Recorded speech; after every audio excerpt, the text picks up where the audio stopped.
Hello dear students, in this video I'll continue with solving the sample paper for CBSE Class 12 Applied Mathematics for the session 2022-23. In my previous videos I have solved the questions from section A and section B and section C. In this video we'll see the questions from section D and section E. So here we have section D, all questions carry 5 marks in this section. The instructions are here. All questions are compulsory. In case of internal choice, attempt any one question only. So here this question 32nd question, it has an internal choice. So we will see the OR part later. It carries 5 marks. It is known that 3% of plastic buckets manufactured in a factory are defective. Using the Poisson distribution on a sample of 100 buckets, find the probability of 0 defective buckets and at most 1 bucket is defective. So here the probability of a defective bucket is given, it is 3%. We have to use the Poisson distribution on a sample of 100 buckets. And we have to find the probability of 0 defective bucket and at most 1 defective bucket. So here probability of defective bucket, it is given as 0.03. And here we have to use the Poisson distribution on a sample of 100 buckets. So n is 100. So from this, the mean lambda is n into p. It is 100 into 0.03, which is 3. And now let us take, let x be the number of defective buckets in a sample of 100. So here x follows Poisson distribution with lambda as the parameter. So here x follows Poisson distribution with lambda as the parameter. So we have probability of x is equal to k equal to e raised to minus lambda, lambda raised to k upon k factorial. So this is the probability distribution function for x. Now let us find the value for each of these subdivision. The first subdivision, 0 defective bucket. Probability of 0 defective bucket, it is nothing but it is probability of x equal to 0. So here in place of k we have to put 0. Lambda is 3. So it is equal to e raised to minus 3, 3 raised to 0 upon 0 factorial. So this is only e raised to minus 3. E raised to minus 3 is given as 0.049. So this is equal to 0.049. So probability of no defective bucket is equal to 0.049. And next we have probability of at most 1 defective bucket. Probability of at most 1 defective bucket is nothing but it is probability of x is equal to 0, 1. That is x less than or equal to 1. This is nothing but probability of x is equal to 0 and 1. Now probability of x is equal to 0 is e raised to minus 3, 3 raised to 0 by 0 factorial plus probability of x is equal to 1 is e raised to minus 3, 3 raised to 1 by 1 factorial. So e raised to minus 3 is common, we can take it outside into 1 plus 3. So here e raised to minus 3 is 0.049. So this is 0.049 into 4. Now this when we multiply, we get this as 0.196. So probability of at most 1 defective bucket, it is equal to 0.196. So here writing what is given and finding the probability distribution function of x which follows Poisson distribution. All these steps carry 1 mark, and then the first subdivision carries 2 marks and the second subdivision carries 2 marks. So this carries 2 marks and this carries 2 marks. The OR part of the same question. In a math aptitude test, students' scores are found to be normally distributed, having mean as 45 and standard deviation 5. What percentage of students have scores more than the mean score? Between 30 and 50. So here it is given the scores of the students are found to be normally distributed with mean 45 and standard deviation 5. So this is mu and this is sigma. We need to find the percentage of students who have scores more than the mean score and between 30 and 50.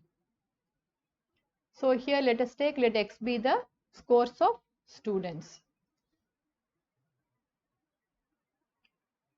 And then it is given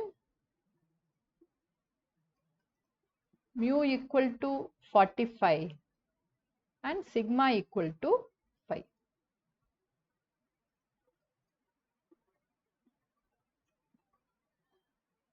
So here we know the standard normal variate, it is given by z is equal to x minus mu or it is equal to x minus 45 by 5. Now let us solve the first subdivision. We need to find the percentage of students who have scores more than the mean score. So the first subdivision is, we need to find probability of x greater than the mean score. This is the mean score.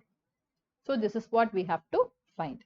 Now when x is equal to 45, z is equal to 45 minus 45 by 5, 0 by 5, which is 0.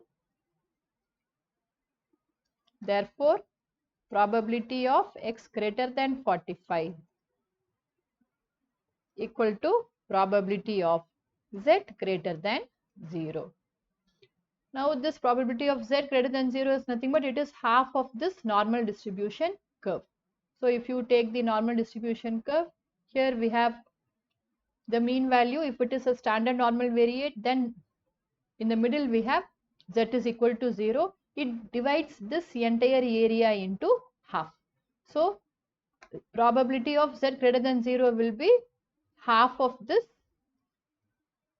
area. So as a result, probability of z greater than 0, it is 0.5. So probability of x greater than 45 is 0.5. It means 50%, 0.5 into 100. 50% students scored more than the mean score.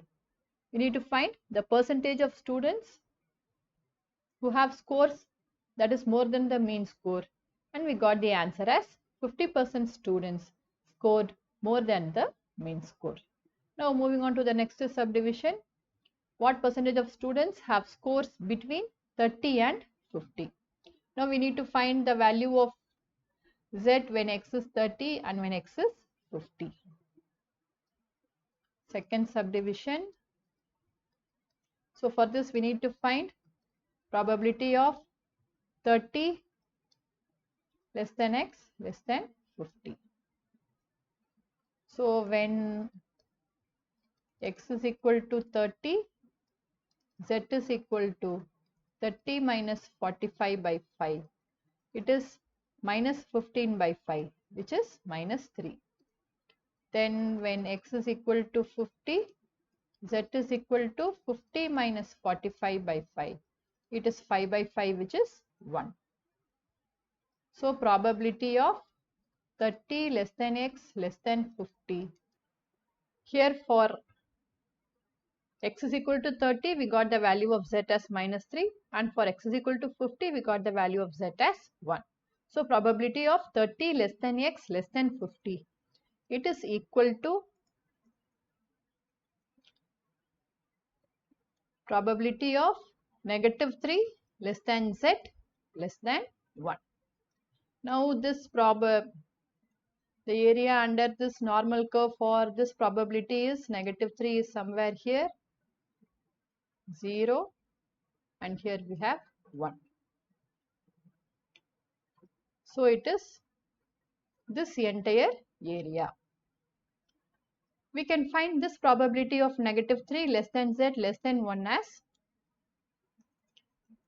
it is probability of z less than 1 minus probability of z less than negative 3.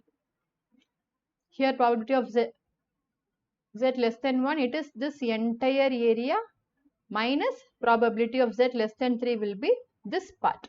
So as a result, we will get this corresponding area, which is probability of negative 3 less than z less than 1.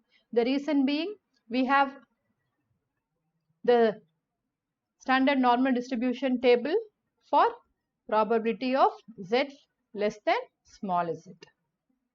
So probability of z less than 1 from the z-score table, the value is 0.8413. And the value for probability of z less than negative 3, it is 0.0013. So this, when we subtract, we get it as 0.84. 0.84, it is nothing but it is 84%.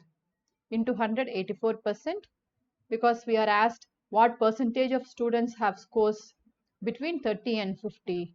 So 84% students scored between 30 and 50 marks. So here finding the relation for z carries 1 mark, then the first subdivision carries 2 marks and the second subdivision carries 2 marks. So a total of 5 marks. Next question. An event management company charges rupees 4,800 per guest for a bulk booking for 100 guests. In addition, it offers a discount of rupees 200 for each group of 10 guests over and above 100 guest booking. What is the number of guests that will maximize the amount of money the company receives on a booking? What is the maximum profit on such booking? So here we can see that a company charges rupees 4,800 per guest for a bulk booking of 100 guests. And in addition to these 100 guests, if there are groups of 10 guests, then each group of 10 guests will get discount of rupees 200 over and above this 100 guests. Now we need to find the number of guests that will maximize the amount of money the company will receive on booking and the maximum profit on booking. So here let x be the number of guests for the booking, and then if a group of persons have to avail discount, then it means the number of guests should be more than 100. Only then this discount is applicable. So to get discount, x should be more than 100. So the profit will be given by, now the company charges 4,800 per guest. If there are x number of guests, then the revenue it will get is 4,800 x.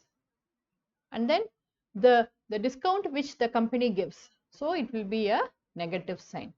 It is rupees 200 for each group of 10 guests. So it is 200 divided by 10 into x over and above 100 guests. Over and above 100 guests. So into x minus 100. So this much is the profit the company will get. Now we need to find the value of x for which this profit will be maximum. It is finding the point of local maxima and then finding the maximum profit. It is from differentiation. So here x is common, let us take it outside.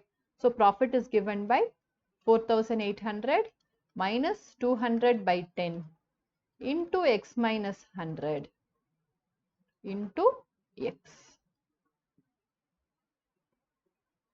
So this much is the amount that each guest has to pay. We have x number of guests, so into x. Now this is 4,800 minus 20x plus 2,000 into x, or it is 6,800 minus 20x into x. This is 6800x minus 20x square. So we have to maximize P equal to 6800x minus 20x square.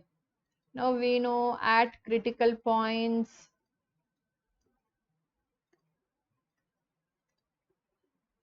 dp by dx equal to 0 implies 6800 minus 40x equal to 0 or x equal to 6800 divided by 40. So this is 170. So the value of x is 170 for dp by dx equal to 0. Now we need to find d square bp by dx square.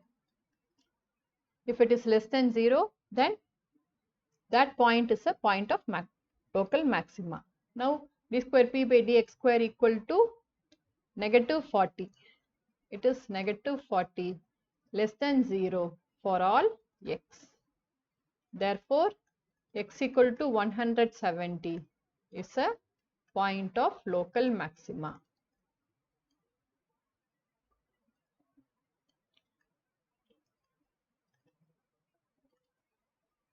And then we should also find the maximum profit on such booking. So we have to put x is equal to 170 in this profit function and we have to find the maximum profit.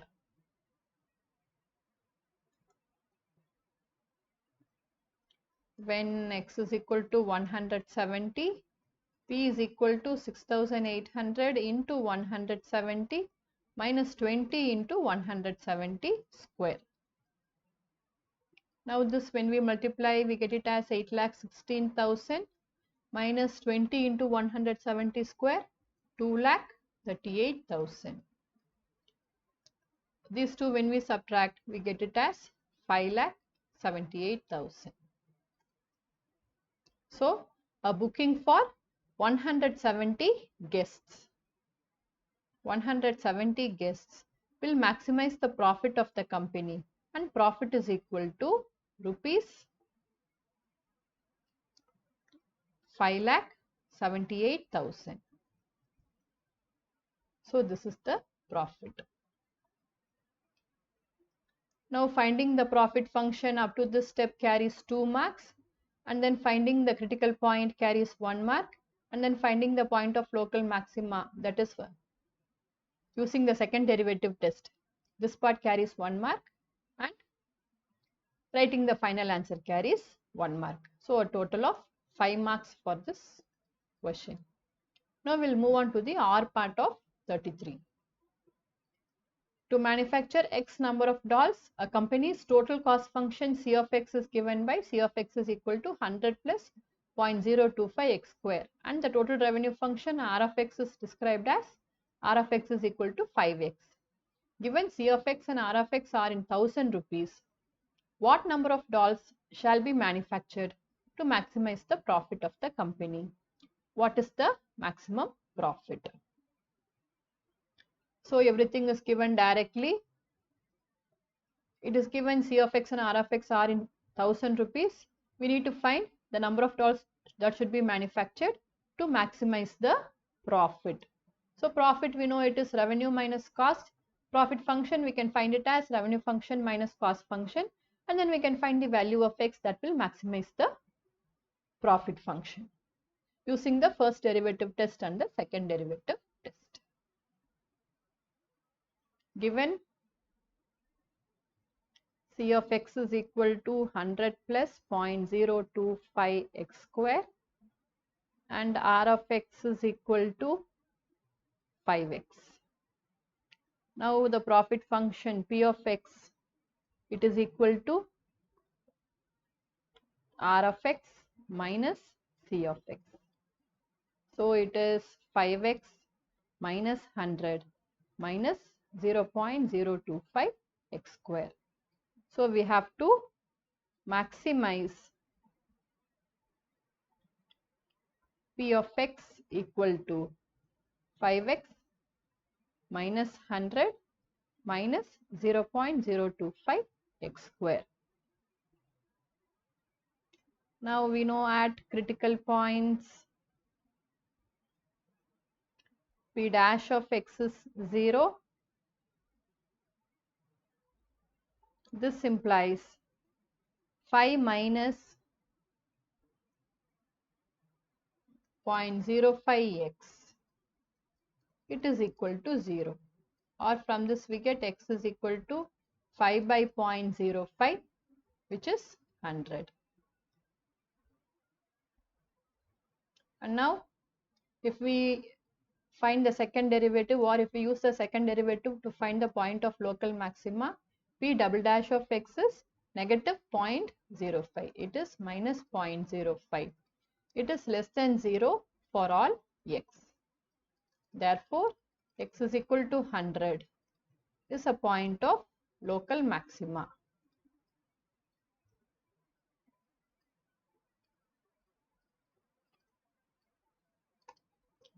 So the value of the profit, the value of the maximum profit will be given when x is equal to 100. If we substitute x is equal to 100, we will get the maximum profit. So P of 100 equal to 5 into 100 minus 100 minus 0.025 into 100 square. So it is 500 minus 100, 400 minus 0.025 into 10,000, it is 250. So this is 150. Here C of x and R of x are in 1000 rupees. So this is nothing but it is 1,50,000. So manufacturing 100 dolls will maximize the profit of the company, and profit is equal to rupees 1,50,000. Again, similar to the previous question, finding the profit function carries 2 marks, and then finding the value of x carries 1 mark, and then the verifying whether x is equal to 100 is a point of local maxima. This step carries 1 mark, and the final answer carries 1 mark. So a total of 5 marks for this question.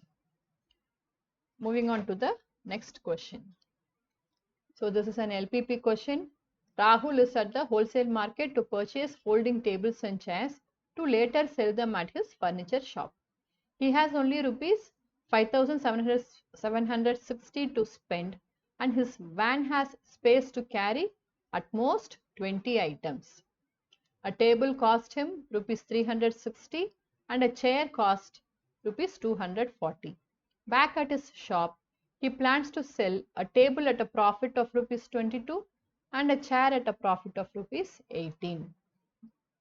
Given that he can sell all the items that he purchases, how many tables and chairs shall he purchase in order to maximize his profit?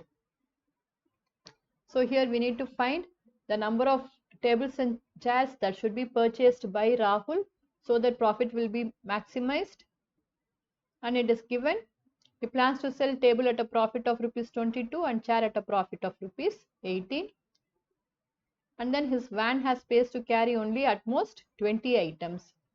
Then table cost him rupees 360 and chair cost him rupees 240, but he has only a total of 5,760 to spend. We have to formulate this as a linear programming problem and find the solution using graphical method.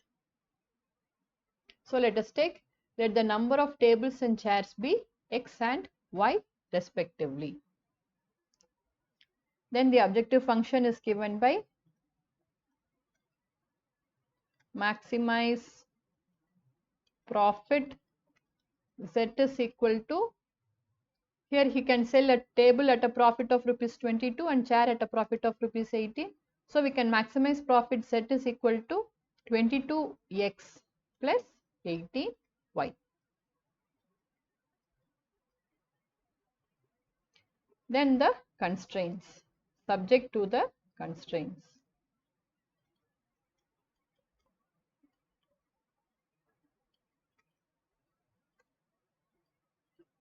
Now we have the space constraint. This van has space to carry at most only 20 items. So we have x plus y less than or equal to 20. This is the constraint with respect to space. And then the second constraint is table cost him 360 and chair cost him 240, but he has only 5760 to spend. So 360x plus 240y less than or equal to 5760. Now this we can divide by 120. When we divide by 120, we get 3x plus 2y less than or equal to 48. So this is the first constraint. This is the second constraint. And then we have the non-negative constraints, x and y greater than or equal to 0. And now we can take a graph sheet to find the feasible region. First let us draw OX and OY, the axis. Now to find the region corresponding to the first inequality, we have to draw the line corresponding to x plus y equal to 20. So here when x is 0, y is 20, y is 0, x is 20. Then to find the region corresponding to the second inequality, we have to draw the line corresponding to 3x plus 2y equal to 48. Here when x is 0, y is 24. When y is 0, x is 16. So if we have the scale as 1 centimeter equal to 5 units, then we can draw these lines. So let us write the points and then let us plot those points.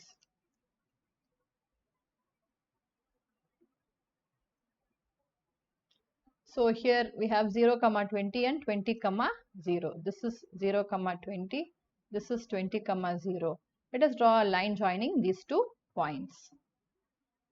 So here the first inequality is x plus y less than or equal to 20. So the region corresponding to this is this side. X plus y less than or equal to 20.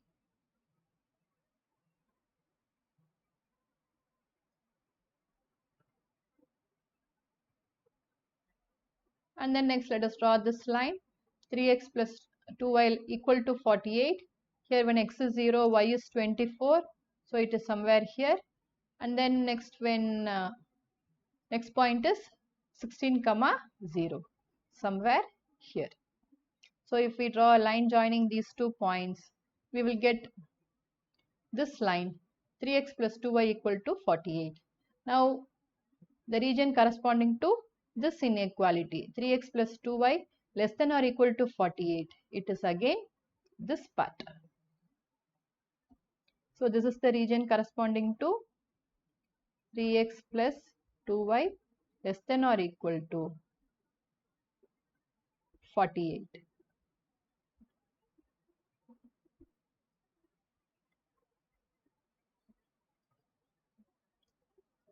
And now the region which is common to all these inequalities. X greater than or equal to 0 is the positive side of the x-axis and y greater than or equal to 0 is also the positive side. It is this side. The region corresponding to all these inequalities, the common region, it is this part. So this is the feasible region.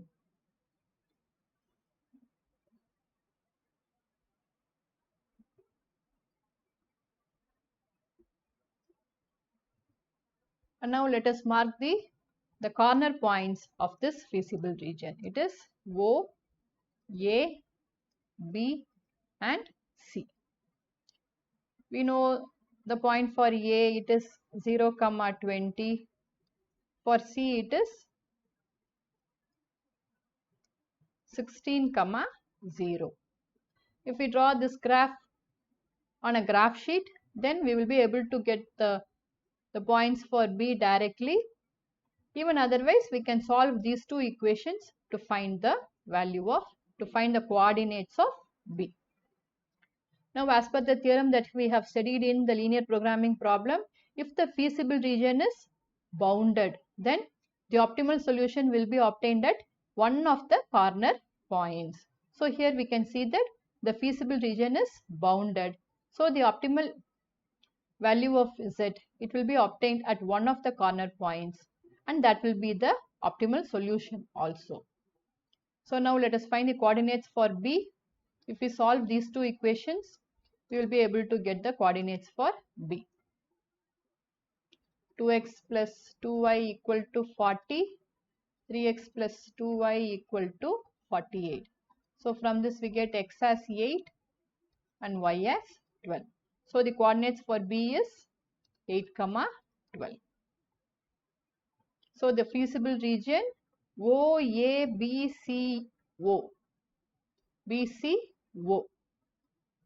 is bounded. Now let us find the value of z at each of these corner points. Now let us draw a table like this. So here we have the corner point. Here we have z is equal to 22x plus 18y. The corner points are O 0, 0, A 0, 20, B 8, 12, C 16, 0. Now let us find the value of z for each of these corner points. So this is 0 and here it is 360, and for B when x is 8 and y is 12, we can put 22 into 8 plus 18 into 12, it is 392. Then when x is 16 and y is 0, the value of z is 22 into 16, 352. So this is the maximum value.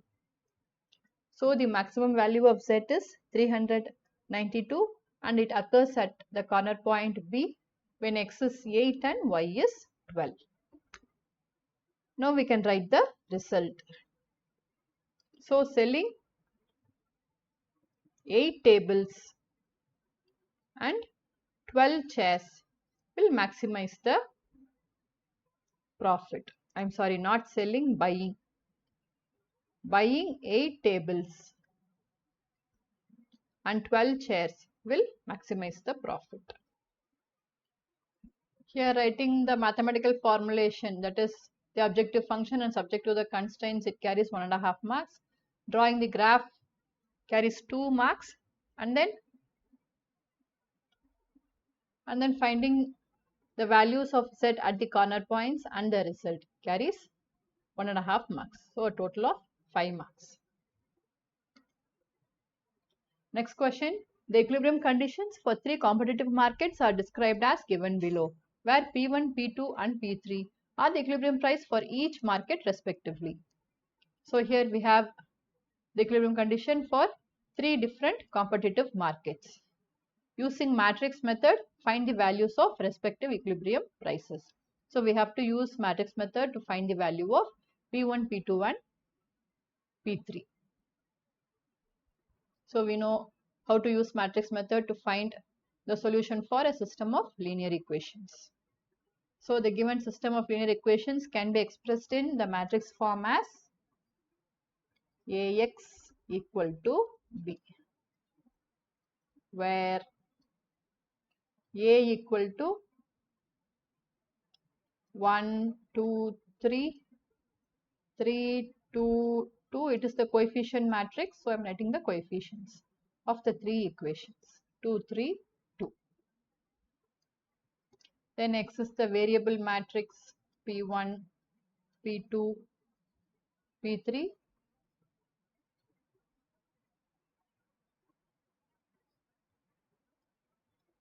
And B is the constant matrix, and B equal to 85, 105 and 110. In matrix method, we have to find A inverse. That is, we have to find X as A inverse into B. So for that we have to find inverse of this matrix.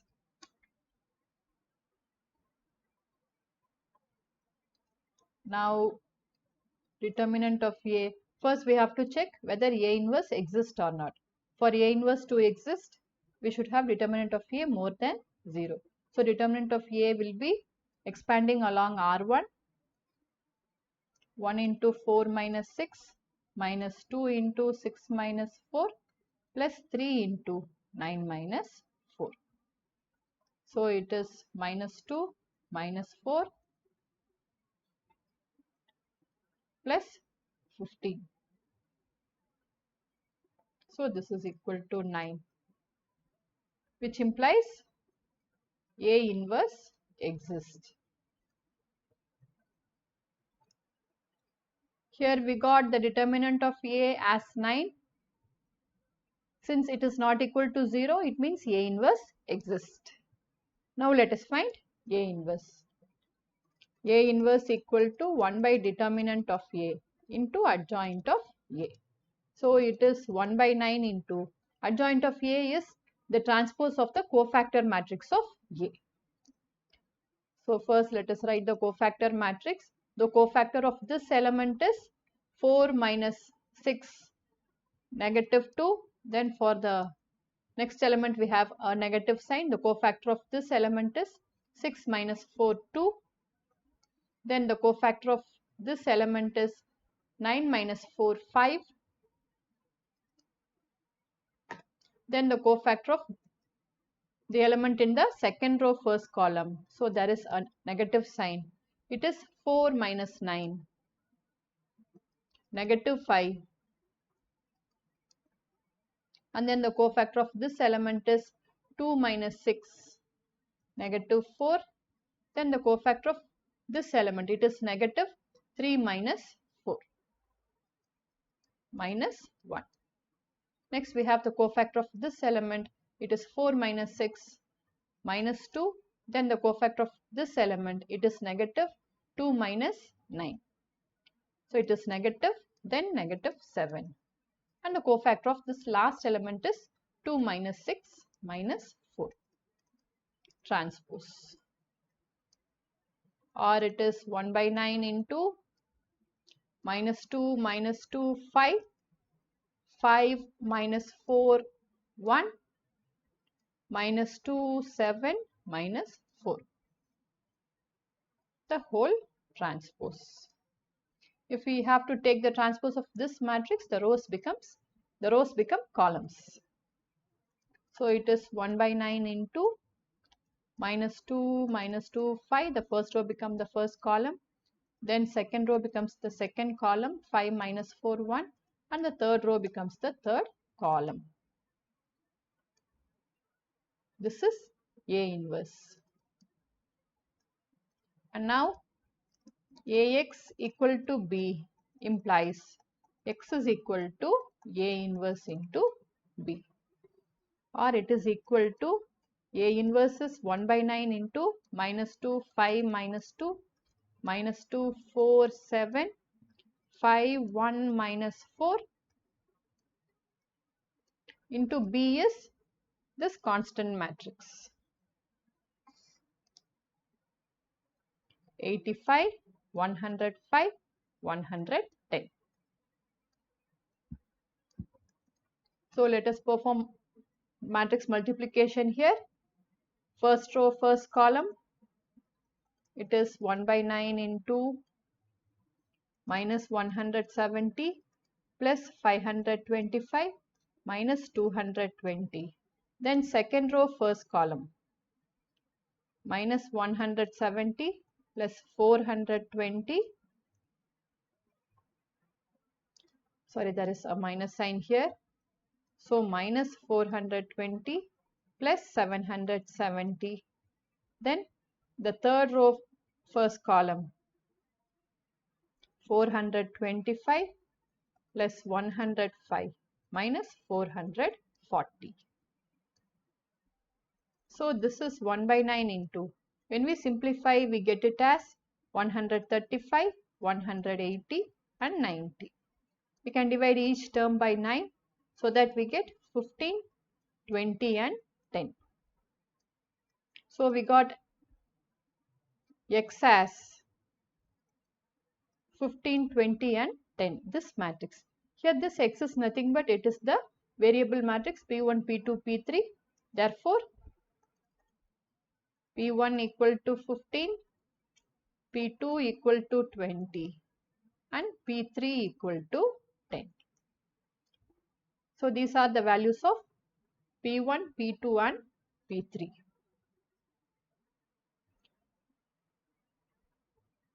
So here finding the value of A inverse up to this step carries 2 marks, and then the remaining step and the final answer carries 3 marks. Moving on to the next section, section E. All these are case study type question.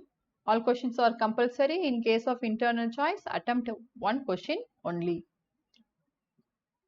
Case study 1. An overhead water tank has 3 pipes A, B and C attached to it as shown in this figure. The inlet pipes A and B can fill the empty tank independently in 15 hours and 12 hours respectively. The outlet pipe C can empty a full tank in 20 hours.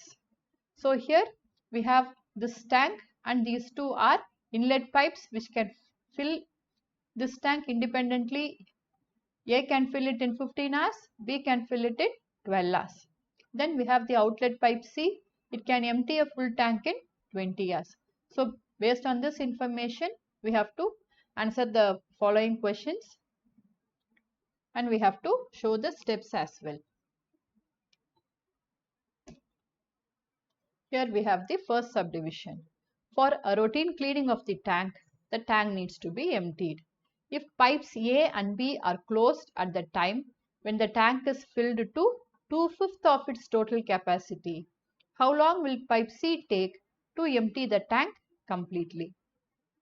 So here it is given A and B are closed when the tank is 2/5 of its total capacity. We need to find the time in which C will empty the tank completely. In the information it is given, the outlet pipe C alone can empty a full tank in 20 hours. So the C can empty a full tank in 20 hours. It can empty 2/5 of the tank in 2/5 into 20. So pipe C empties one tank in 20 hours. Pipe C empties 2/5 of the tank in 2/5 into 20 hours. It is 8 hours. So this is the answer. 8 hours is the answer. And then the next subdivision. How long will it take for the empty tank to fill completely if all the 3 pipes are opened simultaneously? In the question it is given A takes 15 hours to fill the tank. It means part of the tank filled by A in 1 hour, it will be 1/15. Part of the tank filled by A in 1 hour will be 1/15. Then part of the tank filled by B in 1 hour will be 1/12. And part of the tank emptied by C in 1 hour will be 1/20. C will empty the tank. So the part of the tank filled in 1 hour, it will be 1/15 plus 1/12 minus 1/20. So here the LCM is 60.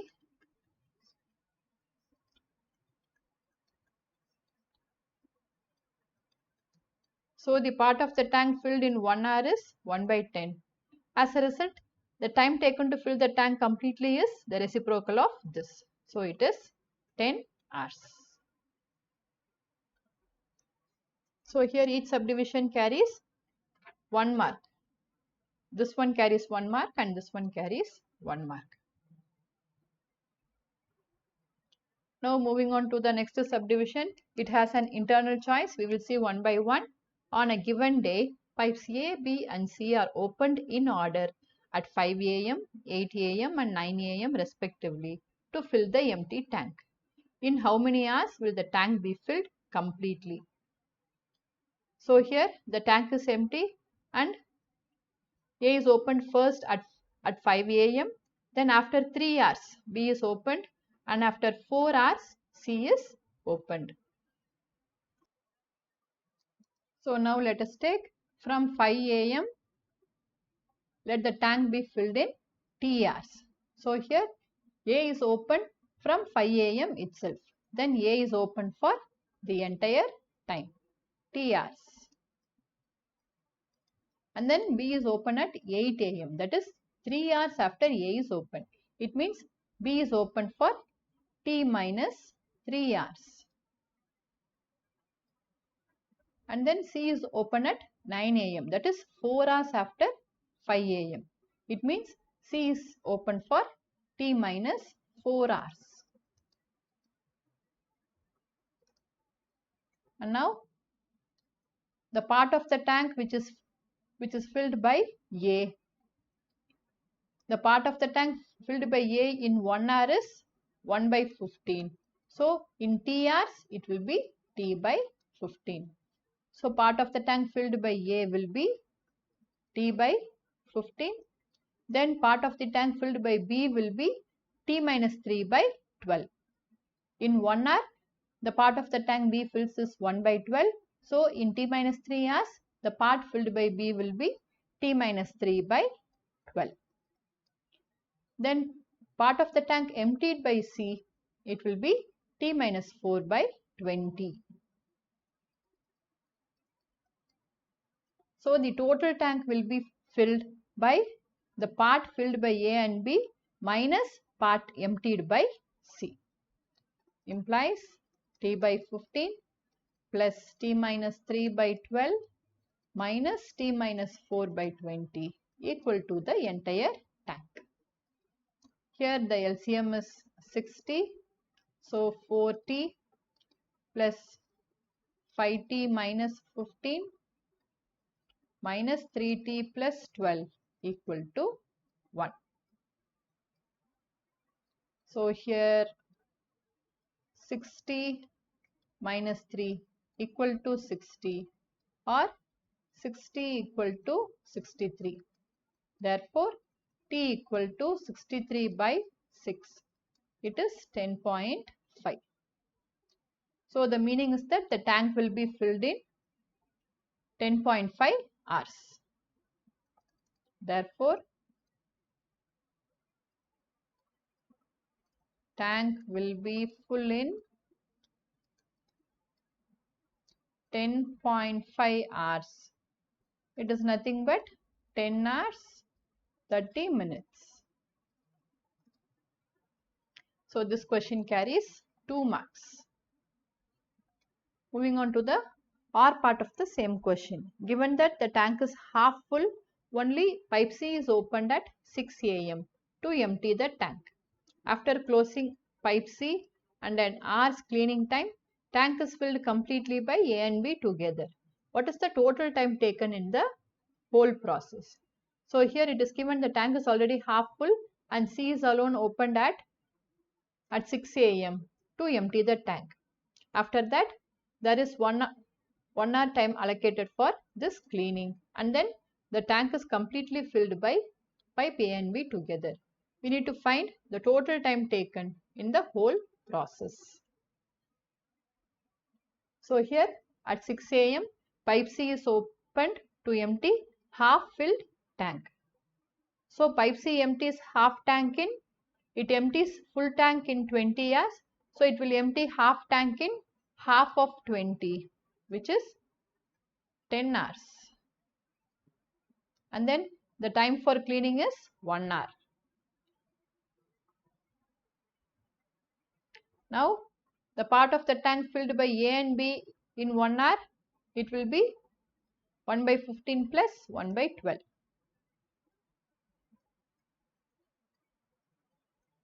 So here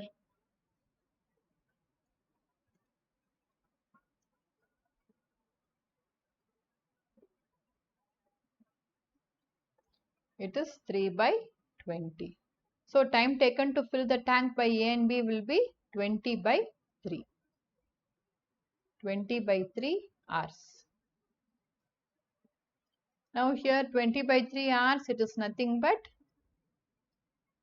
6 2 by 3 hours, or it is 6 hours. 2 by 3 hours is 2 by 3 into 60 minutes. So it is 40 minutes. So this is 6 hours 40 minutes. Now total time taken in the whole process, it will be C empties the tank in 10 hours, and then there is 1 hour of this cleaning time plus 1, and then the time taken to fill the tank by A and B, it is 6 hours 40 minutes plus 6 hours 40 minutes. So it is 17 hours 40 minutes. Again, this question is for 2 marks. Moving on to the next case study. When observed over a long period of time, a time series data can predict trend that can forecast increase or decrease or stagnation of a variable under consideration. Such analytical studies can benefit a business for forecasting or prediction of future estimated sales or production. Mathematically, for finding a line of best fit to represent a trend, many methods are available. Methods like moving averages and least squares are some of the techniques to predict such trends. So all these are information that we already know. And now here we have the problem. Mrs. Shamita runs a bread factory, and the record of her sales of bakery items for the period of 2015 to 2019 is as follows. So we have year and sales in rupees thousands. For various years, the data for sales is given. Based on the above information, answer the following question. Show steps to support your answer. So let us do each question one by one. The first subdivision carries 2 marks. There is an internal choice as well. By taking year 2017 as origin, use method of least squares to find the best fit trend line equation for Mrs. Shamita's business. Show the steps of your working. So here they have directly said take 2017 as the origin, and we have to use the method of least square to find the best fit trend line equation for this data. So let us draw a table like this. Here we have year, and then the sales data is Y, and then we have X. X is year minus origin, they have said take as 2017, and then we have X square and XY. So Y we can have from here 35, 42, 46, 41 and 48. So when we add all these, we get 212. And now X is year minus 2017. So 2015 minus 2017 negative 2. 2016 minus 2017 negative 1, 0. 2018 minus 2017 1. 2019 minus 2017 2. Now X square is 41014. Square of each of these. So when we add all these, we get 10. Then we have XY. It is the product of each of these value of X and Y. So 35 into negative 2, negative 70. Then negative 42, 0, 41, and then 96. So this is 137 minus 112. So it is 25. Now we know the formula for A and B. A is summation Y by N. It is 2012 by N is the number of years. So it is 5. 42.5. And B is summation XY upon summation X square. Summation XY is 25 upon summation X square is 10. This is 2.5. Therefore, the trend line is given by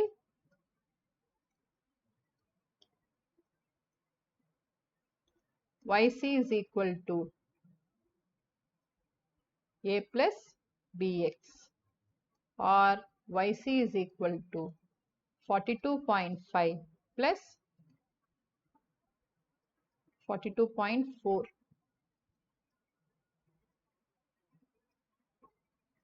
plus 2.5x.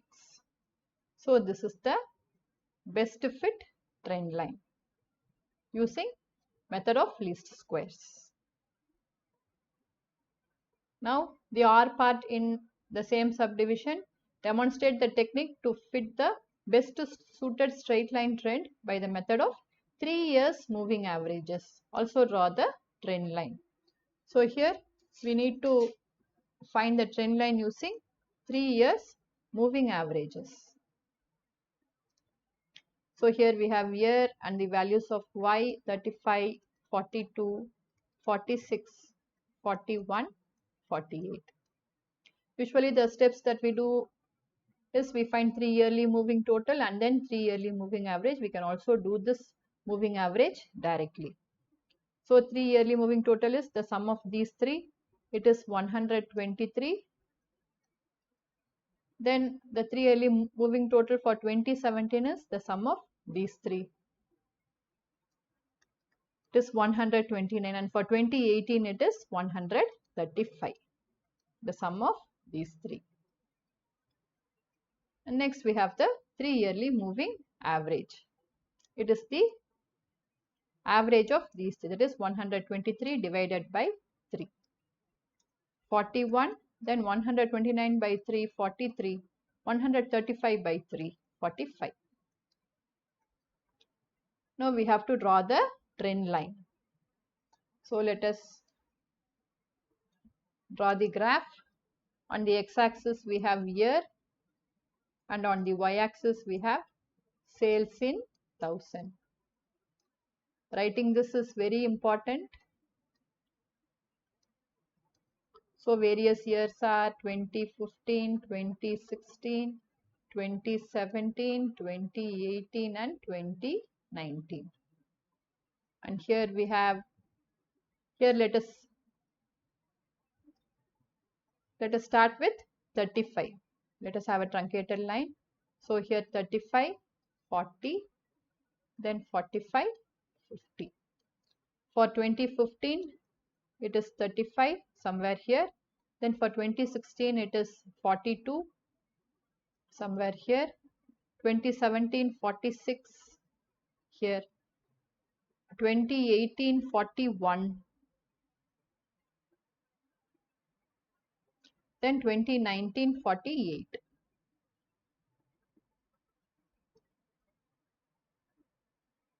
So this is the plot using the raw data.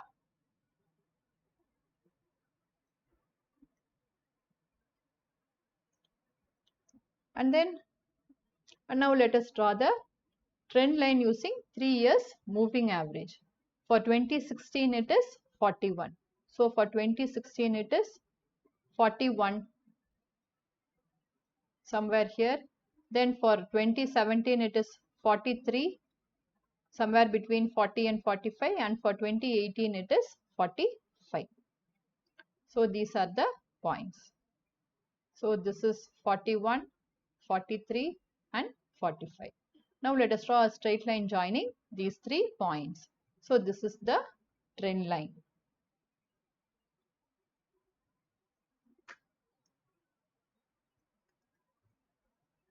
This is the trend line.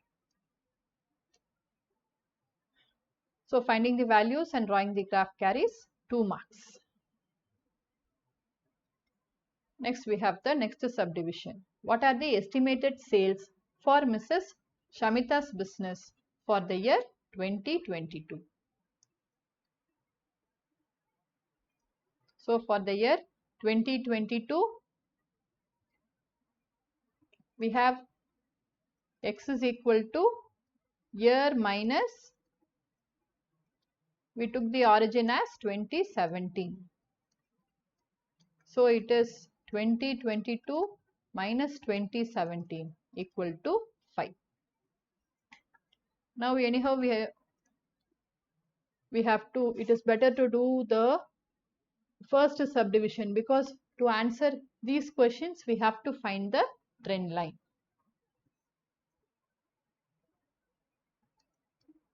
We have YC equal to 42.4 plus 2.5 into X. Therefore, Y 2022 equal to 42.4 plus 2.5 into 2022 minus 2017. This is 42.4 plus 2.5 into 5.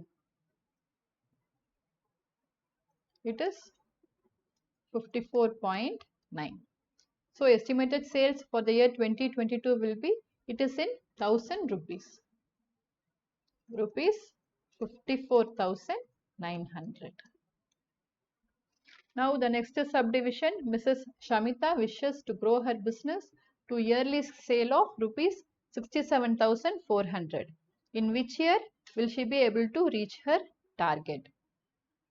So here the value of YC is given. We need to find the value of X and then we can find the year in which she will be able to reach this target. For C subdivision, YC is 42.4 plus 2.5X. This YC is given as 67,400. It is in thousands. All these are in thousands. So 67,400 is 67.4 equal to 42.4 plus 2.5X.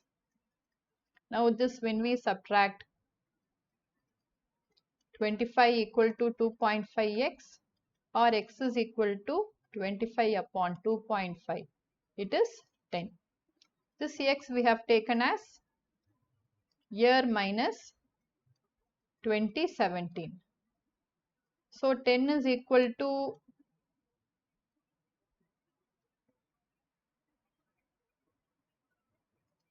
year minus 2017 implies the required year will be 10 plus 2017, which is 2027. So sales will be rupees 69,400 in year 2027.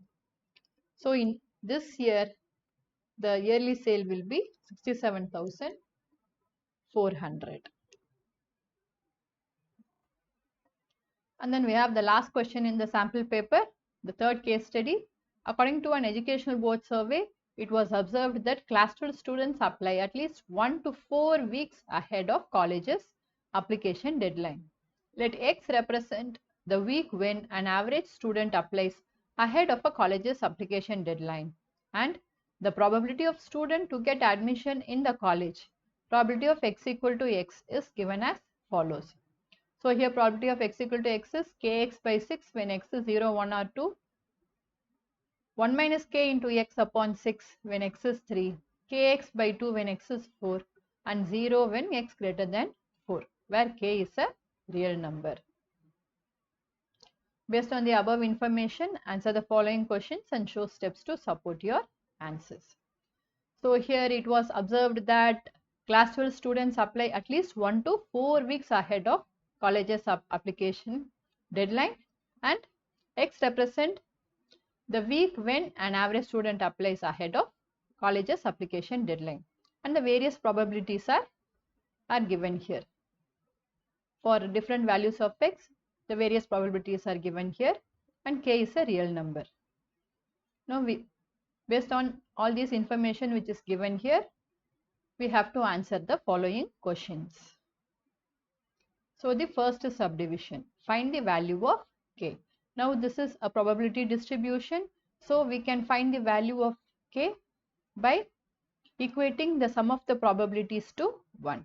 So if X is a probability distribution function, then the sum of the probabilities of X, it will be equal to 1. Using that condition, we can find the value of k. Similar question we have seen in the CBSE Handbook also. So here, let us draw the probability distribution table. We have X and probability of X equal to X.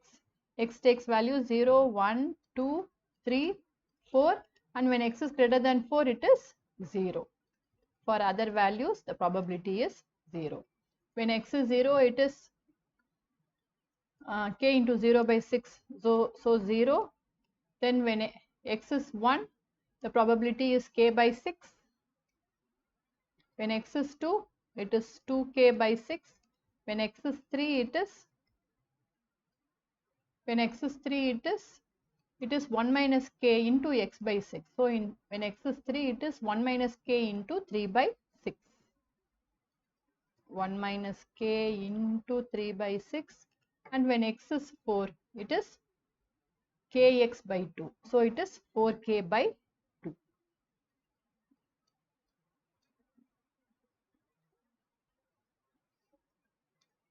Now probability of summation, probability of x equal to x equal to 1 implies k by 6 plus 2k by 6 plus 1 minus k into 3 by 6 plus 4k by 2 equal to 1. 6 is the LCM. Here we have k plus 2k plus 3 minus 3k and then plus here 12k equal to 1. So here 2k plus k is 3k, minus 3k will go. This implies 12k plus 3 equal to 6 or 12k equal to 3.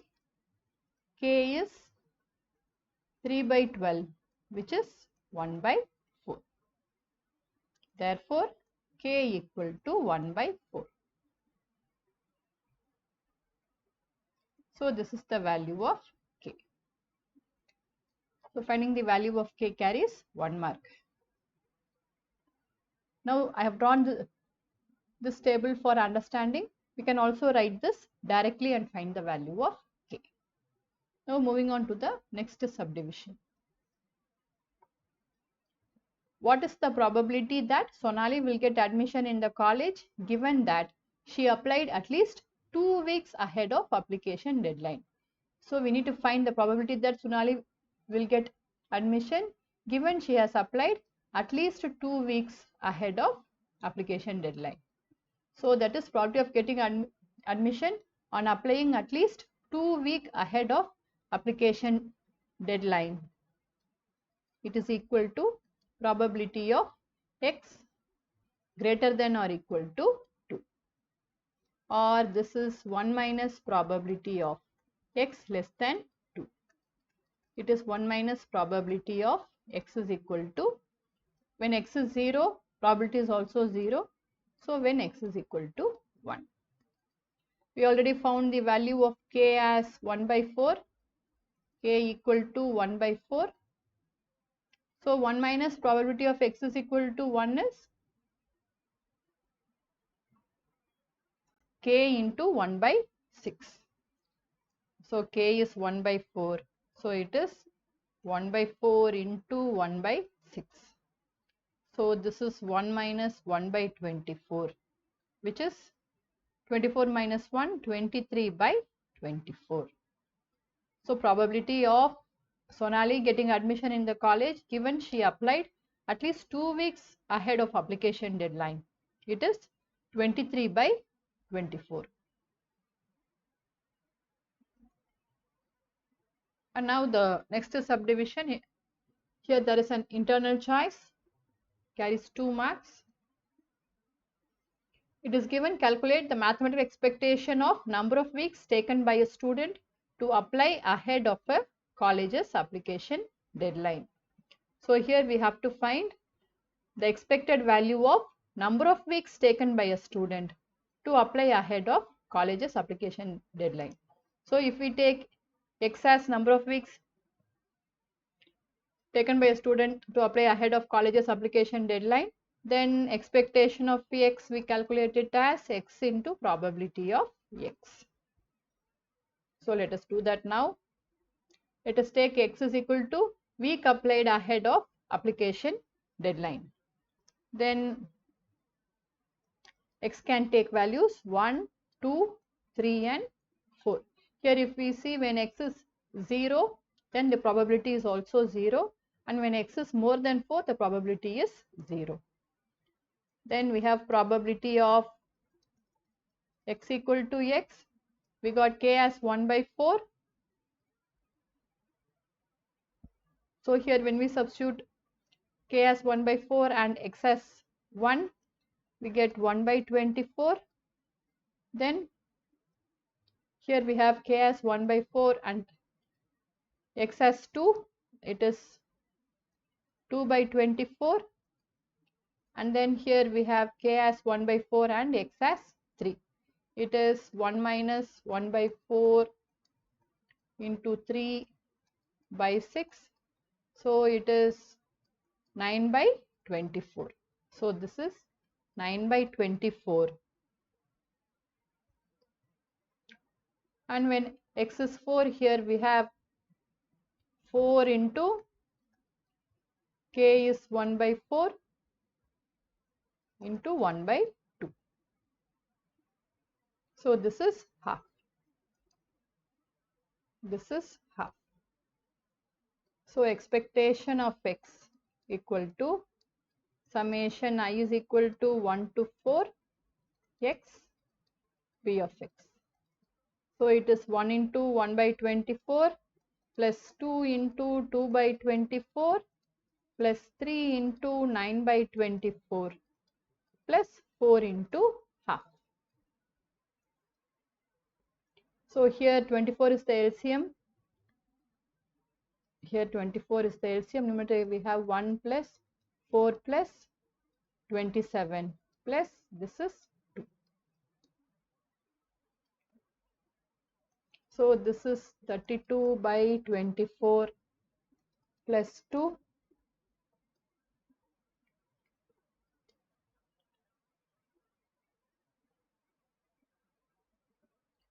So this is 10 by 3 or it is 3 1 by 3 weeks. So the mathematical expectation of number of weeks taken by a student to apply ahead of college's application deadline. Expectation of x, it is 3 1 by 3 weeks. This is the expected value of this x. Now we have the R part of the same subdivision. To promote early admissions, the college is offering scholarships to the students for applying ahead of deadline as follows. So these are the scholarship which the college is offering based on how early a student applies. So a student gets a scholarship of rupees 50,000 if he or she applies 4 weeks early, 20,000 scholarship for applying 3 weeks early, 12,000 for applying 2 weeks early, and 9,600 for applying 1 week early. We need to find the expected scholarship offered by the college. So here we have to take x as the scholarship offered and then we can find the expected scholarship based on that. So let us take x equal to scholarship money awarded for the week applied in before the deadline. So if the week applied, if it is 1 week, the various values which we have for the week applied are 1, 2, 3 and 4. Here we have taken x as the scholarship money awarded for the week applied in before the deadline. So here when the week applied is 1 week early, scholarship is 9,600. If it is 2 weeks early, the scholarship is 12,000. If it is 3 weeks early, the scholarship is 20,000. And 4 weeks early, the scholarship is 50,000. And now probability of x is the probability that a person will get scholarship given applied 1 week early. So it is probability of this x equal to 1. So it is, we just now found, it is 1 by 24 for week applied is 1 week early. Then if it is 2 weeks early, then here when x is 2 and k is 1 by 4, we got 2 by 24. And here when x is equal to 3, it is 1 minus 1 by 4 into 3 by 6. So it is 3 by 4 into 3 by 6, which is 9 by 24. So this is 9 by 24. And when x is 4, it is k into x by 2. So it is 1 by 4 into 4 by 2. So it is half. So this let us simplify and keep 3 by 8. This is 1 by 12. Now x into p of x will be 9600 by 24. Here 12,000 by 12. And here 3 by 8 into 20,000. And here 50,000 by 2. So expectation of x will be summation x p of x.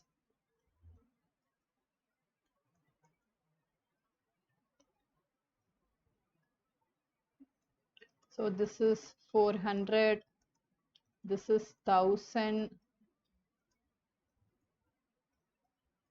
this is 7500, this is 25,000. So it is 400 plus 1000 plus 7500 plus 25,000. When we add all these, we get 33,900. So the expected scholarship offered by the college, it is rupees 33,900. Expectation of x is rupees 33,900. So we have this question for 2 marks. With this, the sample paper solution and the explanation for each question is over. I hope this video was useful for you. If you have not subscribed to my channel, please subscribe. Thank you for watching.